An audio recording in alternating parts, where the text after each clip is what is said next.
Hello दोस्तों, आप सभी का हमारा अपना यूट्यूब चैनल YRS क्लास में बहुत बहुत स्वागत है। तो दोस्तों, आज इस वीडियो में हम पढ़ेंगे कक्षा 10 विषय सामाजिक विज्ञान।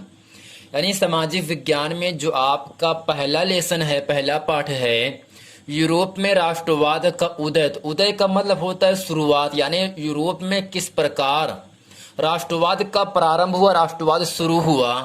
तो यानी प्यारे बच्चों, इस अध्याय 1 में जितने भी बहुविकल्पी के महत्वपूर्ण प्रश्न हैं, मैं आज उन सभी प्रश्नों को आपके सामने अच्छे तरीके से बताने वाला हूं। तो बच्चों, बगैर कुछ देर किए हुए चलते हैं हम प्रश्न नंबर 1 में। प्रश्न नंबर 1 आपके सामने कह रहा है, निम्नलिखित में से किसने जर्मनी के एकीकरण की आधारशिला रखी? ऑप्शन पहला है नेपोलियन थर्ड, दूसरा ऑप्शन आपके सामने है दिदरो, तीसरा है नेपोलियन बोनापार्ट, चौथा है लुई 16वें।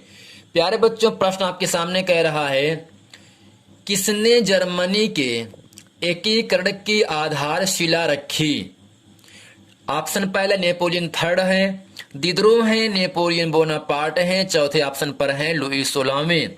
तो प्यारे बच्चों, आपको ध्यान देना है, जर्मनी के एकीकरण की आधारशिला रखी इन चारों ऑप्शन में ऑप्शन नंबर आपका तीसरा सही है, नेपोलियन बोनापार्ट। यानी नेपोलियन बोनापार्ट ने जर्मनी के एकीकरण की आधारशिला रखी, जो कि इन चारों में ऑप्शन नंबर आपका तीसरा सही है। तो प्यारे बच्चों, उम्मीद करते हैं प्रश्न नंबर 1 अच्छे तरीके से आप समझ गए होंगे। चलते हैं आपको लेकर प्रश्न नंबर 2 में। प्रश्न नंबर 2 आपके सामने कह रहा है, निम्नलिखित में से किसे फ्रांस की क्रांति का अग्रदूत कहते हैं? प्रश्न है, फ्रांस की क्रांति का अग्रदूत कहते हैं। 4 ऑप्शन आपके सामने है, चारों में एक ऑप्शन सही है। उस सही ऑप्शन को आपको चयन करना है। पहला ऑप्शन है बिस्मार्क, दूसरा है रूसो, तीसरा है नेकर, चौथा है नेपोलियन बोनापार्ट। तो आपसे इतना ही कह रहा है, फ्रांस की क्रांति का अग्रदूत किसे कहते हैं? बिस्मार्क हैं, रूसो हैं, नेपोलियन बोनापार्ट हैं या नेकर हैं? तो प्यारे बच्चों, आपको ध्यान देना है, फ्रांस की क्रांति का अग्रदूत किसे कहा जाता है? रूसो को कहा जाता है, जो कि ऑप्शन नंबर आपका दूसरा सही है। यहां आपसे इतना ही कह रहा था, फ्रांस की क्रांति का अग्रदूत किसे कहते हैं? आपको बता देना है रूसो को, जो कि ऑप्शन नंबर आपका दूसरा सही है, यानी ग।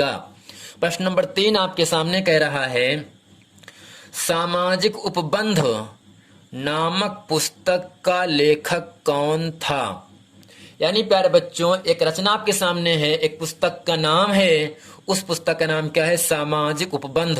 यानी सामाजिक उपबंध के लेखक कौन हैं? ऑप्शन पहला है रूसो, दूसरा ऑप्शन है मॉन्टेस्क्यू, तीसरा है नेकर, चौथा है दिदरो। तो प्यारे बच्चों, सामाजिक उपबंध के लेखक इन चारों ऑप्शन में ऑप्शन नंबर आपका पहला सही है, रूसो। यानी रूसो ने अपने पूरे जीवन काल में सामाजिक उपबंध नामक पुस्तक की रचना की। यानी जो सामाजिक उपबंध नामक पुस्तक है, ये किसने लिखा? रूसो ने लिखा, जो कि ऑप्शन नंबर आपका पहला सही है।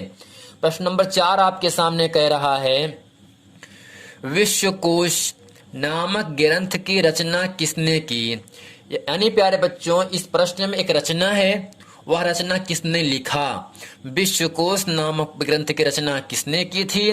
ऑप्शन पहला है रूसो, दूसरा ऑप्शन है वॉल्टेयर, तीसरा है दिदरो, चौथा है नेकर। तो बच्चों, आपको ध्यान देना है, विश्वकोश नामक ग्रंथ की रचना इन चारों ऑप्शन में ऑप्शन नंबर आपका तीसरा सही है, दिदरो। यानी दिदरो ने विश्वकोश नामक ग्रंथ की रचना की। एक रचना क्या है? विश्वकोश। इसके लेखक क्या हैं? रचनाकार कौन है? दिदरो साहब हैं, जो कि ऑप्शन नंबर आपका तीसरा सही है। प्रश्न नंबर 5 आपके सामने कह रहा है, 1789 ईस्वी में फ्रांस की क्रांति के समय किसका शासन था? यानी प्यारे बच्चों, 1789 ईस्वी में फ्रांस में जो क्रांति हुआ था, उस समय वहां किसका हुकूमत चल रहा था? ऑप्शन पहला है लुई 14वें, लुई 16वें, लुई 15वें, नेपोलियन। तो प्यारे बच्चों आपको ध्यान देना है 1789 ईस्वी में फ्रांस की क्रांति के समय फ्रांस में किसका शासन था? इन चारों ऑप्शन में ऑप्शन नंबर आपका दूसरा लुई 16वें, यानी 1789 ईस्वी में फ्रांस की जो क्रांति शुरू हुआ था उस समय फ्रांस का जो शासक था, शासनकाल था, वह किसका था? लुई 16वें का था, जो कि ऑप्शन नंबर आपका दूसरा सही है। प्रश्न नंबर 6 आपके सामने कह रहा है प्यारे बच्चों, क्रांति के दौरान जन कल्याण के लिए सबसे अधिक काम किस समय हुआ? यानी प्यारे बच्चों जो क्रांति शुरू हो गया था, यानी जन कल्याण के लिए सबसे ज्यादा काम, सबसे अधिक काम किस समय हुआ? ऑप्शन पहला है संविधान सभा के समय हुआ था, दूसरा है आतंक राज में हुआ, तीसरा है व्यवस्थापिका सभा के समय में कार्य हुआ ज्यादा, तीसरा है डायरेक्टरी। यानी प्यारे बच्चों इन चारों ऑप्शन में ऑप्शन नंबर आपका दूसरा सही है, खा यानी आतंक राज। यानी क्रांति के दौरान जन कल्याण के लिए सबसे अधिक काम, सबसे ज्यादा काम आतंक राज में हुआ था। इस समय हुआ क्या था? सब लोग भय के मारे घर में बैठे हुए थे और जन कल्याण इस समय क्या कर दिया? अपना अधिक काम कर डाला। तो जो ऑप्शन नंबर यहाँ पर दूसरा दिया है आतंक राज, यानी आतंक राज में क्रांति के दौरान जन कल्याण के लिए सबसे ज्यादा काम हुआ था। किस राज्य में? आतंक राज्य में। तो प्यारे बच्चों उम्मीद कर रहे हैं कि प्रश्न नंबर 6 तक आप इसे अच्छे तरीके से समझ रहे हैं। आप इस वीडियो को अंत तक बने रहें ताकि एग्जाम के दृष्टि जितना महत्वपूर्ण हम आपको बता रहे हैं वो सभी प्रश्न आपको अच्छे तरीके से याद हो जाएं और आप इस एग्जाम में बेहतर से बेहतर तरीके से आप करके आओ और हमारे चैनल YRS क्लास का नाम आगे बढ़े।